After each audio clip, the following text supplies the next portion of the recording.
Dans la vie, il n'y a pas que de solutions parfaites, il y a toujours des compromis. C'est une citation qui m'est revenue en tête récemment parce que je pense qu'elle contient beaucoup de vérité, en particulier dans le domaine des finances personnelles.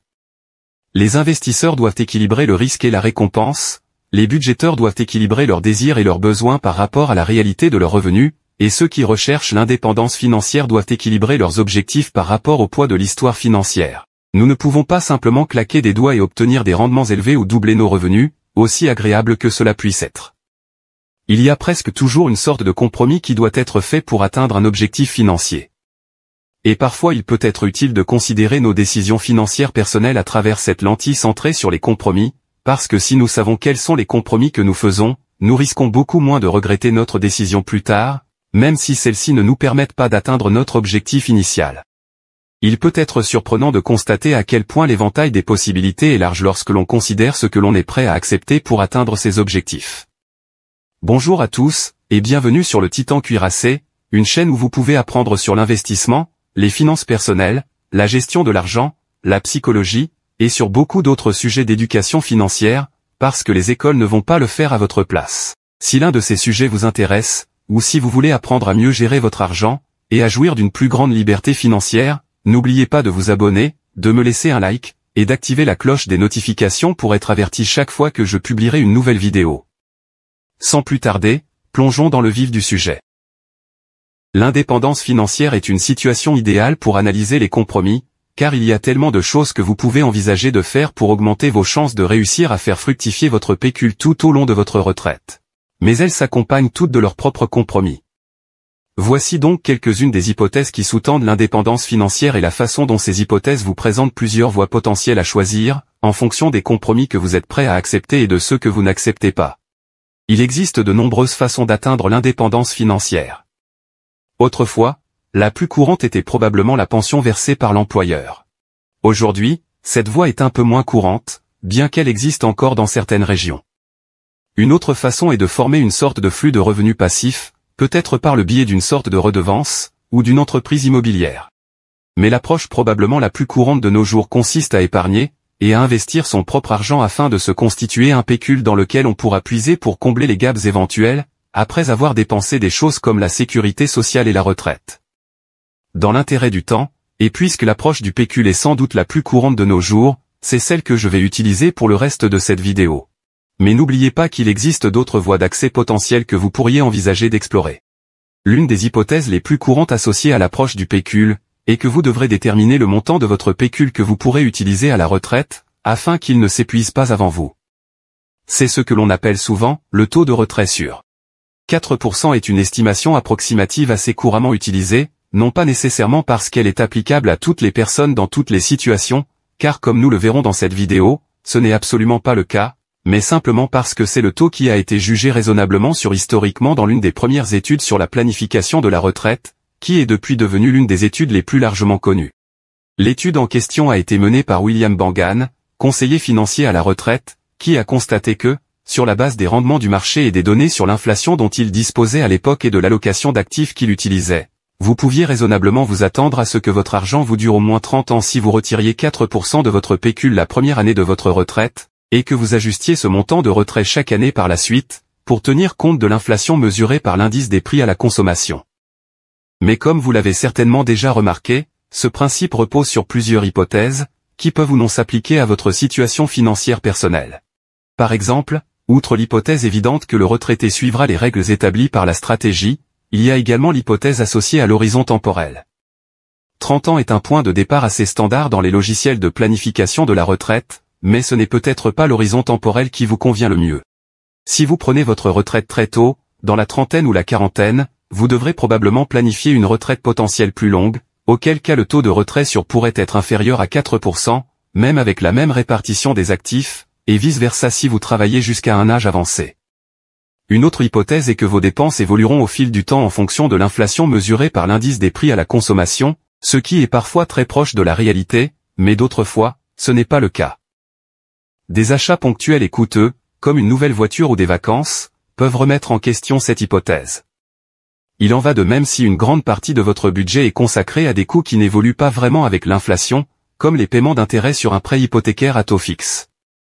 Elle suppose aussi implicitement que l'IPC évoluera à l'avenir d'une manière plus ou moins cohérente avec ce que nous avons observé dans le passé. En d'autres termes, elle suppose que nous ne connaissons pas de véritable hyperinflation, ou quelque chose d'aussi inédit historiquement pour cet ensemble de données particuliers. Pour mémoire, cette même hypothèse s'applique aux rendements historiques du marché que Bangan étudiait. Les rendements élevés sont très bien, ils ne briseront évidemment pas la logique derrière cette règle, et il en va de même pour les rendements faibles, tant que ceux-ci ne sont pas si sévèrement faibles ou durables pour être sans précédent historique pour cet ensemble de données particuliers. Au-delà de cela, il y a l'hypothèse de l'allocation d'actifs. Si l'allocation utilisée dans l'étude ne correspond pas à la sienne, cela pourrait modifier les taux de retrait sur qui en résulte, parfois de manière significative. Rééquilibrer régulièrement le portefeuille pour s'assurer que votre allocation ne s'éloigne pas trop du point de départ initial au fil des ans, est également une hypothèse courante dans ces études. Enfin, il y a l'hypothèse que le retraité souhaite une certitude historique quant à son taux de retrait sûr, ce qui est probablement raisonnable dans la plupart des cas, mais ce ne sera pas le cas pour tout le monde. Certaines personnes pourraient être disposées à échanger cette certitude historique contre la possibilité d'utiliser un taux de retrait sûr plus élevé, et donc de prendre leur retraite plus tôt. Cela peut signifier qu'elles doivent réintégrer le marché du travail à un moment ou à un autre, si elles ne sont pas en mesure d'utiliser un taux de retrait sûr plus élevé. Il y a aussi les hypothèses qui ne sont pas explicitement énoncées mais qui sont néanmoins implicites, comme l'idée que notre psychologie et nos émotions ne prendront pas le dessus lorsque les marchés fluctuent à la hausse et à la baisse au fil des ans, que nous ne ferons pas des choses comme prendre un travail à temps partiel ou réduire temporairement nos dépenses pendant les périodes de crise, que nous ne prévoyons pas de laisser quoi que ce soit aux enfants ou aux causes que nous pourrions soutenir, que les lois fiscales et les dépenses d'investissement ne changeront pas matériellement et n'altéreront pas les résultats pour le meilleur ou pour le pire, que nous n'aurons pas de problèmes de santé, etc. Toutes ces considérations sont susceptibles de modifier notre taux de retrait sûr, et dans certains cas, de manière assez radicale. Ceci étant dit, parlons un peu de chiffres. Disons que David a atteint l'âge de la retraite et qu'il dispose d'un pécule d'un demi-million de dollars placé dans un simple fonds indiciel boursier. Il bénéficie d'un revenu de sécurité sociale de 1 500 $ par mois, soit 18 000 $ par an. Et dans les années qui suivront l'effondrement du marché, il prendra un travail à temps partiel qui lui rapportera 12 000 $ de plus au cours de ces années. En ce qui concerne sa stratégie de retrait, il s'en tiendra à l'approche simple ajustée à l'inflation, utilisée dans l'étude originale de Bangan, et se basera sur un horizon de 30 ans. Si nous regardons l'histoire en remontant aussi loin que les données dont je dispose me le permettent, c'est-à-dire 1927 dans ce cas, quel type de revenu pensez-vous que ce scénario permettrait d'obtenir? La réponse, du moins sur la base des données historiques de rendement et d'inflation dont je dispose à l'heure actuelle, est d'environ 41 250 $, avant impôt. Et il faut prendre en compte les dépenses liées à l'investissement, puisque nous supposons qu'il investit dans des fonds indiciels. Donc, ces dépenses sont probablement assez minimes. Les impôts pourraient être importants ou pratiquement inexistants en fonction d'une série de facteurs, y compris le type de compte sur lequel les investissements de David sont détenus. Dans l'intérêt du temps et de la simplicité, je supposerai que l'argent de David est sur un compte de retraite Roth, de sorte que les impôts sur ces retraits seront nuls.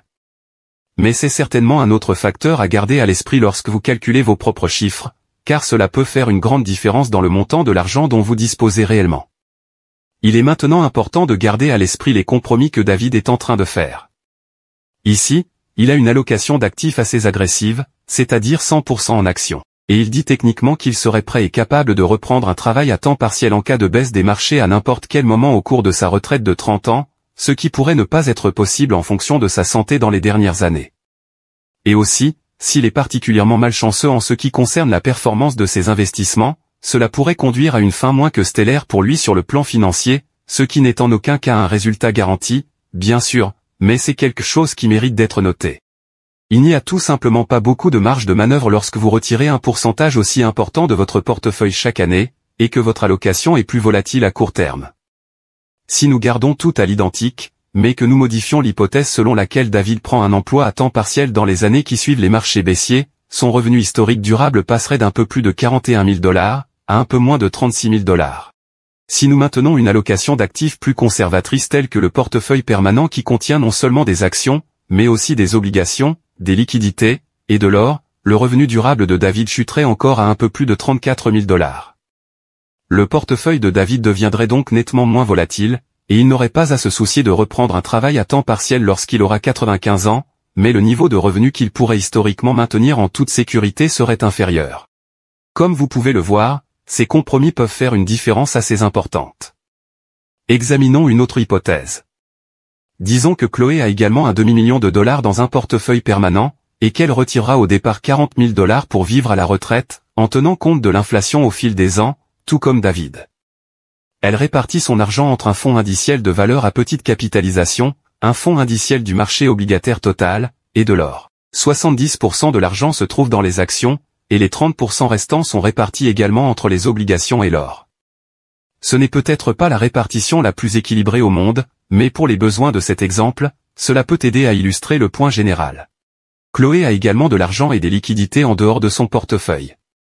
Dans ce cas, le montant total s'élève à environ 48 000 dollars, soit l'équivalent de 2 ans de dépenses essentielles de base, et il est utile d'avoir un logement payé à la retraite. Chloé a décidé qu'elle était prête à vivre de ses dépenses essentielles dans les années qui suivront les krachs boursiers, au lieu d'accepter un travail à temps partiel comme l'a fait David. Les liquidités sont placées sur un compte d'épargne à haut rendement, rapportant environ 4% d'intérêt. Cet argent sera pour ainsi dire sa première ligne de défense lorsque le marché s'effondrera. Elle l'utilisera pour couvrir ses dépenses aussi longtemps qu'elle le pourra, pendant la baisse du marché. Mais une fois qu'il sera épuisé, il disparaîtra. Elle utilisera également une combinaison de plafonds de dépenses ajustés à l'inflation et de garde-fous financiers pour s'assurer que ses dépenses ne deviennent jamais trop élevées, ou trop basses par rapport à la taille actuelle de son pécule. Elle ne s'autorisera jamais à dépenser plus de 40 000 dollars sur une base corrigée de l'inflation au cours d'une année donnée, car c'est son plafond de dépenses. Et chaque fois que son retrait sera supérieur à 9,6% de la valeur actuelle de son portefeuille ou inférieur à 6,4% de cette valeur, elle ajustera le montant du retrait à la hausse ou à la baisse, de 10%. Elle n'a pas de revenus provenant de la sécurité sociale, ou d'autres sources au-delà de son portefeuille et de sa réserve de liquidité. Voici un aperçu de son tableau de dépenses de retraite pour vous donner une idée générale de ce à quoi cela pourrait ressembler. Il s'agit de l'année de départ 1969, qui était l'une des plus difficiles dans ce scénario. Comme vous pouvez le voir, Chloé commence la première année en retirant 40 000 dollars, mais comme le marché commence immédiatement à se dégrader, elle est obligée de revenir à ses dépenses de base au cours des 2 années suivantes, ce qui finit par épuiser sa réserve de liquidité au cours de la 4e année. Elle ne revient pas tout à fait à son retrait initial de 4 000 dollars corrigé de l'inflation, parce que ses garde-fous se sont mis en place au cours de ses premières années intermédiaires. Bien sûr, toutes les années de démarrage n'ont pas ressemblé à cela. Si l'on considère une année un peu plus favorable, par exemple 1932, alors que le pire de la Grande Dépression en termes de rendement était déjà passé, l'histoire est bien différente malgré l'utilisation des mêmes hypothèses. La plupart des années, le revenu de Chloé est statique et s'élève à 40 000 dollars sur une base corrigée de l'inflation, avec une poignée d'années où les dépenses sont réduites à leur plus simple expression. Ces deux résultats potentiels correspondent à ce qui peut se produire en raison du risque lié à la séquence des rendements. C'est pourquoi il est important de prendre en compte ces deux résultats potentiels lorsque l'on étudie les compromis, et que l'on planifie sa retraite. Seriez-vous d'accord pour que vos revenus fluctuent autant que ceux de Chloé dans l'hypothèse de 1969 ? Car même s'il s'agit d'un exemple extrême choisi pour illustrer le propos, c'est quelque chose qui s'est déjà produit et qui pourrait se reproduire, tout comme le scénario de 1932, ou la plupart des années. Le revenu se situe exactement là où Chloé l'aurait anticipé, avec seulement quelques aberrations. Encore une fois, il s'agit de décider des compromis que l'on est prêt à accepter. Disons que Bob est dans une situation assez similaire à celle de Chloé, qu'il dispose d'un pécule d'un demi-million de dollars, et que sa répartition des actifs et ses dépenses sont identiques à celle de Chloé. Cependant, il ne dispose pas de réserve de liquidité, et il n'utilise pas de garde-fou financier ou de plafond de dépenses. Au lieu d'utiliser l'approche standard ajustée à l'inflation pour ses règles de retrait comme l'ont fait David et Chloé, Bob a choisi de retirer un pourcentage fixe de la valeur actuelle de son pécule à ce moment-là. Pour garder les choses cohérentes avec l'exemple de Chloé, nous supposerons que le pourcentage utilisé par Bob est de 8%. Ainsi, la première année de sa retraite, il retirera 8% d'un demi-million de dollars, soit 40 000 dollars de revenus, et chaque année suivante, il retirera 8% de ce qui se trouve dans le pécule. Comme vous pouvez vous y attendre, le revenu de Bob fluctue assez fortement par rapport à celui de Chloé. Certaines années, il s'est même approché d'un revenu à 6 chiffres corrigé de l'inflation. Cependant, contrairement à David ou Chloé, dans l'une des années de départ, Bob se retrouve effectivement à court d'argent avant la fin de son horizon temporel de 30 ans.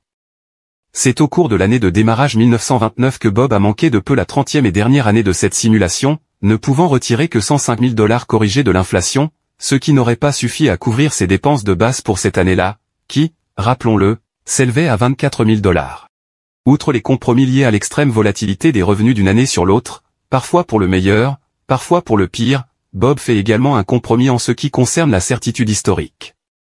Ainsi, si Bob avait la malchance de connaître des performances d'investissement similaires à celles de la Grande Dépression, il pourrait se retrouver en difficulté et devoir réorienter sa stratégie. Heureusement, comme nous l'avons vu, de nombreuses options s'offrent à lui pour y parvenir. En particulier lorsqu'il s'agit de prendre de grandes décisions, prenez toujours le temps d'examiner l'ensemble des options qui s'offrent à vous, et vous serez peut-être surpris de voir ce qui est vraiment possible. C'est tout pour aujourd'hui. Si vous avez aimé cette vidéo, ou si vous avez appris quelque chose, n'oubliez pas de vous abonner, de me laisser un like, et d'activer la cloche des notifications pour être averti chaque fois que je publierai une nouvelle vidéo, car j'en ai beaucoup d'autres de ce genre à venir prochainement, ainsi que des résumés de livres, et d'autres choses amusantes. Merci d'avoir regardé, et passez une bonne journée.